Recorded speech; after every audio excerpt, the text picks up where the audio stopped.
का रहने देते हैं। कैसे हैं आप सब? आपको पता है कि हम लगातार YouTube पे पिछले 3 साढ़े 3 सालों से आपके लिए लगातार मेहनत की है और बहुत शिद्दत से पढ़ा है।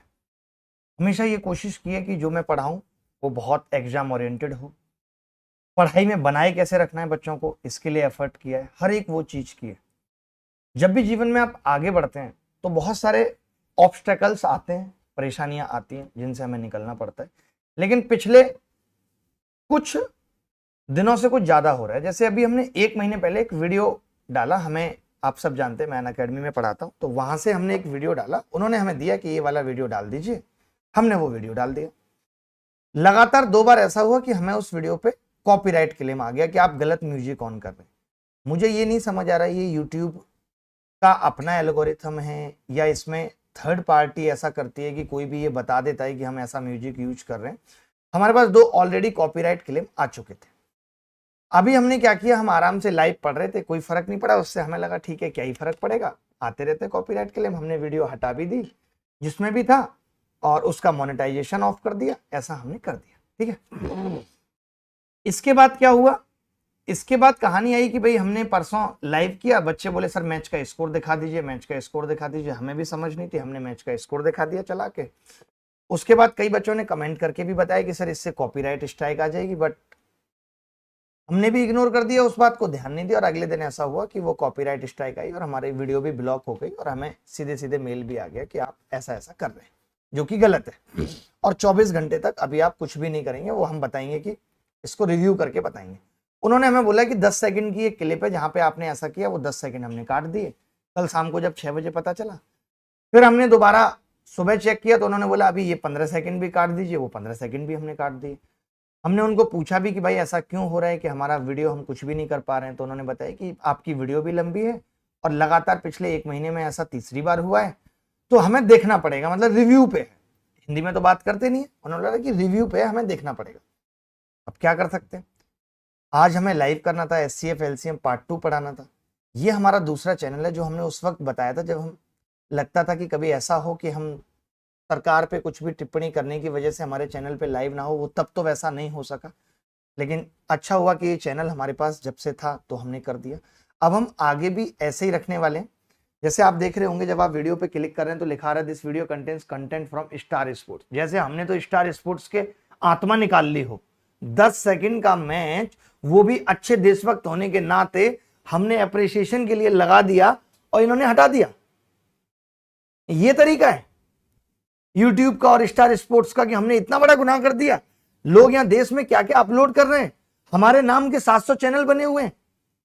कोई अभिनय फैन क्लब बना रहा है, कोई फैन पराठा बना रहा है, कोई अभिनय क्लिप बना रहा है, नाम के आगे तक लोग सर नहीं लगा रहे। हमने आज तक कभी किसी को कॉपीराइट स्ट्राइक नहीं भेजी। या हमने अगर कोई गलती कर दी तो लोग सबसे पहले जाके यूट्यूब को, आपको मैं बता दूं, आज मैं भी अगर आप अपने चैनल पे कोई वीडियो डालते हैं और किसी और का उठा के डालते हैं तो मैं आपके बिहाफ पे एक कॉपीराइट यूट्यूब को रिक्वेस्ट कर सकता हूं कि ये बंदा उसका कंटेंट यूज कर रहा है और यूट्यूब उस कंटेंट को हटा देगा। तो अगर हमने मान लेते हैं 10 सेकंड की गलती कर भी दी थी, अब किसने शिकायत लगाई, यूट्यूब की एल्गोरिथम है या क्या है, जो 24 घंटे बाद उसको पता चला, 24 घंटे बाद कि हाँ हमने 10 सेकंड का मैच दिखा दिया है, वो भी भारत का, जिस देश में हम रहते हैं।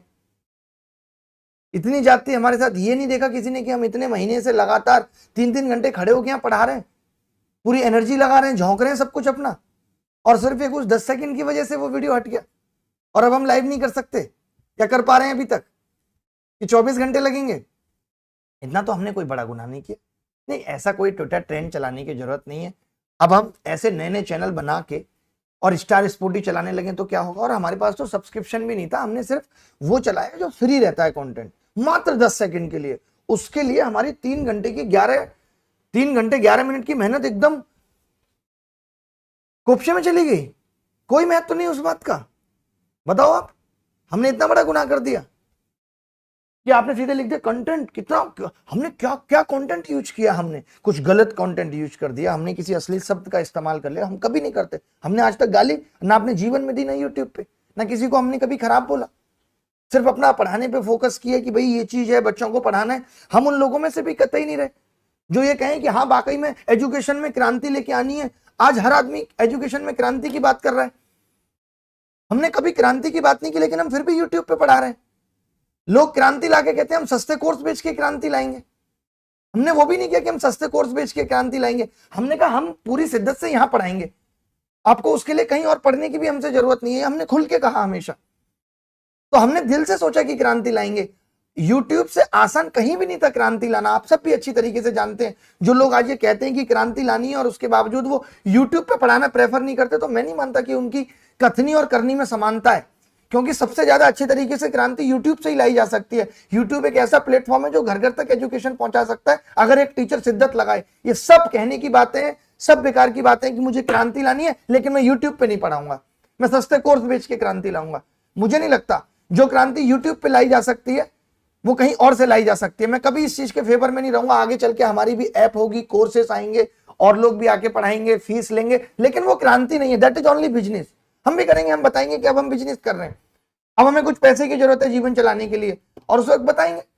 लेकिन ये कहना कि हाँ ऐप से ही कोर्स बेच के क्रांति आएगी, तो ये एकदम गलत बात है कि मैं बहुत कम फीस लूंगा जितनी टीम को जरूरी है। आज मैं आपको बता दूं, जो लोग सिर्फ ये कहते हैं कि हम उतनी फीस आपसे चार्ज करते हैं जितनी टीम को जरूरी है, तो आप जाके खुद देख लीजिए कि वो सब भारत की वेबसाइट पे जाके MHA पे कि वो क्या कर रहे हैं।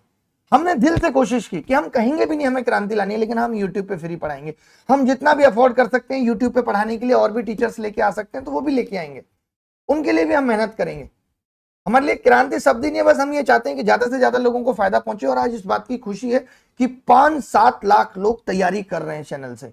ये एक बहुत बड़ा अचीवमेंट मैं अपने जीवन का मानता हूं कि और उन लोगों को सेटिस्फाई कर पाते हैं। मैं एक एक कमेंट पढ़ता हूं सिंगल, एकाध कभी कोई वीडियो पे आ गया तो ठीक, मुझे लगातार 10-10 दिन तक कोई एक सिंगल कमेंट नेगेटिव नहीं मिलता कि कोई ये कह दे कि यार अभिनय बाबू तुम फ्री पढ़ा रहे हो तो वो एनर्जी नहीं लगा रहे, तुम वो एफर्ट नहीं डाल रहे। मैं पूरी ताकत लगाता हूं, मैं मुंह धो के आता हूं, मैं बाल सेट करके आता हूं, मैं अच्छे से ड्रेसअप होके आता हूं ताकि बच्चों से कनेक्टिविटी बनाए रखूं, मेरा दिमाग खुला रहे, मैं उनसे अच्छे से बिहेव करूं, उन्हें अच्छी चीजें सिखाऊं। स्टार्टिंग के 5 मिनट में मैं उन्हें उस लेवल पर पहुंचा दूं जिससे वो पढ़ाई के लिए उकसें, जिससे उनको लगे कि हाँ पढ़ाई करना कितना जरूरी है। आखिरी के 10 मिनट में भी ये बता के जाता हूं कि बेटा आपने अभी भी मेरी इतनी मेहनत के बाद नहीं पढ़ा तो आप कभी सिलेक्ट नहीं हो सकते।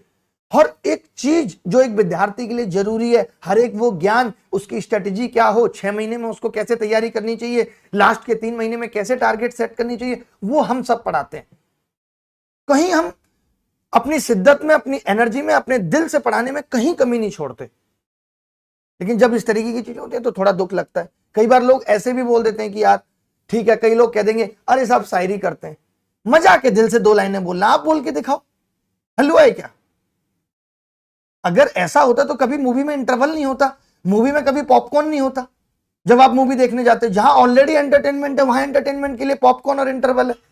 और यहां अगर हम एक वीडियो में 2 सेकंड की शायरी बोल रहे हैं, वो भी वैसी शायरी जो बच्चों के दिल को छुए, क्योंकि सिर्फ पढ़ाना काम नहीं है, आसान नहीं है। मैंने ऑफलाइन पढ़ाया है, आज जितने भी लोग पढ़ा रहे हैं मैंने ऑफलाइन पढ़ा के 8-9 साल में ये जाना है कि बच्चे को सामने बिठा के पढ़ाना कितना मुश्किल है। तो कैमरे के पीछे तो बात ही छोड़ दीजिए कि कितना वो उसमें इंटरेस्ट डेवलप कर पाएगा। तो आज अगर हम एक शायरी भी कहते हैं, आज हम अगर एक मोटिवेशनल क्वेट्स भी कहते हैं, तो उसके पीछे मकसद सिर्फ इतना रहता है कि उसको पढ़ाई में बनाए रखें। हमें 15 मिनट बाद पढ़ा के लगता है थोड़ा ज्यादा मुश्किल हो गया, तो हम 2 मिनट बात कर लेते हैं, हंसा देते हैं ताकि बच्चे को लगे ठीक है रिलैक्स हो गया। इस फर्ज के साथ पढ़ाते हैं। लेकिन ऐसा नहीं है कि कोई ये चैलेंज कर दे कि हमने पढ़ाने में कोई कमी रखी। कौन मुझे एक बता दो आप जो लगातार 3-3 घंटे की क्लास करके यूट्यूब पे पढ़ा सकता है? कभी हमने इस चीज की परवाह नहीं की। लोग हमें कहते रहे अरे तुम्हारा तो कंटेंट लीक हो जाएगा। आज लोग अपने पेड कोर्सेज के भी कंटेंट टेलीग्राम पे आ जाए तो विचलित होने लगते हैं। हमने कभी इस चीज की परवाह नहीं की। हमने कहा लोगों का प्यार मिलेगा। कभी जीवन में ऐसा वक्त भी आया तो एक एक इंसान के घर भी खाना खाना शुरू करेंगे तो पूरा जीवन कट जाएगा। और भगवान ने दिया सब कुछ, आपके प्यार से सब कुछ मिला, लेकिन भागे नहीं कभी किसी चीज के पीछे। कभी ये दिखाया नहीं कि मेरा फायदा इसलिए मैं ये काम कर रहा हूं। और हर एक रिश्ते, गीता में भी भगवान श्री कृष्ण ने कहा है कि आप कम कर्म करो, फल की चिंता वाली बात नहीं की उन्होंने कि चिंता मत करो। उन्होंने कहा फल तो मिलना ही तय है। तो हमें फल हमेशा मिला है, मैं ये नहीं कहता, लेकिन हमने फल के लिए काम नहीं किया। हमने इस चीज के लिए काम नहीं किया कि हाँ हमें पैसे मिलेंगे तो हमें पढ़ाना है या ऐसा करना है। ऑफलाइन क्लासेस में आज तक एक बच्चा ये कह दे, दिल पे हाथ रखे कि मैं अभिनय शर्मा के पास गया और मैंने कहा था मेरे पास फीस नहीं है और उसने कह दिया कि मैं नहीं पढ़ाऊंगा, या मेरे पास कम फीस है उसने कह दिया मैं नहीं पढ़ाऊंगा। या ऑनलाइन में भी कितने बच्चे ऐसे होंगे जो दूसरे लोगों के यहां भी कोर्स कर रहे हैं, उनके लिए भी हमने अपने फंड से पैसा देके उन लोगों को फीस में हेल्प की कि भाई ठीक है, आप कहीं भी पढ़ रहे हो और आपको लगता है कि वहां से आपका पढ़ के सिलेक्शन होगा और आपको फीस की जरूरत है, तो हम वो भी देंगे, और वो भी किया हमने। लेकिन आजकल ये हो गया है कि अगर आप किसी की भलाई कर रहे हो, आप किसी को 2 केले भी थमा के आ रहे हो, अगर उसकी सेल्फी खींच के आपने फेसबुक पे या इंस्टाग्राम पे नहीं डाली, तो लोगों को लगता है कि हम भलाई का काम नहीं कर रहे, हम शिद्दत नहीं कर रहे। कैमरे के पीछे से जब आप देखोगे तो आपको लगता है कि सब कुछ बहुत अच्छा चल रहा है, एक बोर्ड है, सर खड़े हैं नहा धो के तैयार, उसके पीछे की मेहनत कोई नहीं जानता, कितनी मुश्किलें लगती हैं। आज YouTube की क्लास है, उस चीज से लेकर के 4 घंटे की कंटेंट बनाना है, कैसे बच्चों को पढ़ाई के बीच में बनाए रखना है, कैसे उनको ये दिखाना है कि पढ़ाई इतनी जरूरी है, नहीं लोगों को पता चलता, हलवा लगती हैं चीजें।